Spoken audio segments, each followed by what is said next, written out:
Hello बच्चों, question states that in optical fibre refractive index of core is.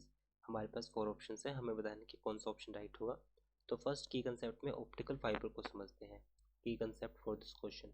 अब optical fibre के case में हमारे पास जो ट्रांसमिशन के लिए हम इसको यूज़ करते हैं, जैसा कि हम देख सकते हैं डायग्राम में, हमारे पास ऑप्टिकल फाइबर के केस में दो तरह की लेयर्स होती हैं। एक तो होती है हमारे पास कोर, जो कि मेन पार्ट होगा, एक होगा हमारे पास क्लैडिंग। एक होगा कोर, एक होगा हमारे पास क्लैडिंग।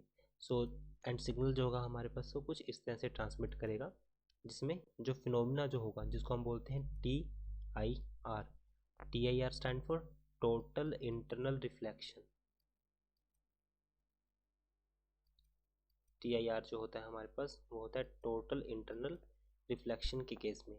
अब जैसा कि हम देख सकते हैं सिग्नल के केस में जो रिफ्रैक्टिव इंडेक्स है हमारे पास, रिफ्रैक्टिव इंडेक्स जो इनर पार्ट होगा, inner part means I, and refracting index of outer part.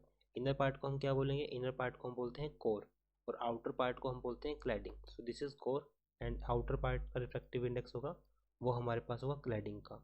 अब टोटल इंटरनल रिफ्लेक्शन के कंसेप्ट को समझते हैं।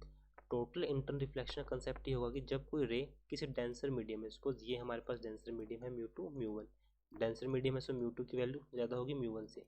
अगर किसी डेंसर मीडियम में कोई रे रेयर मीडियम में जाके और बाउंड्री पे रिफ्लेक्ट बैक होकर दोबारा से उसी मीडियम में वापस आ जाए, तो उसको हम क्या बोलते हैं? This phenomena is total internal reflection.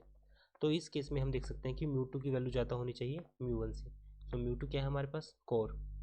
तो यहाँ पे हमारे पास refractive index of eye, that is internal, और ये हमारे पास है आउटर। तो यहाँ पे जो μi की वैल्यू है हमारे पास वो ज़्यादा होनी चाहिए μo से।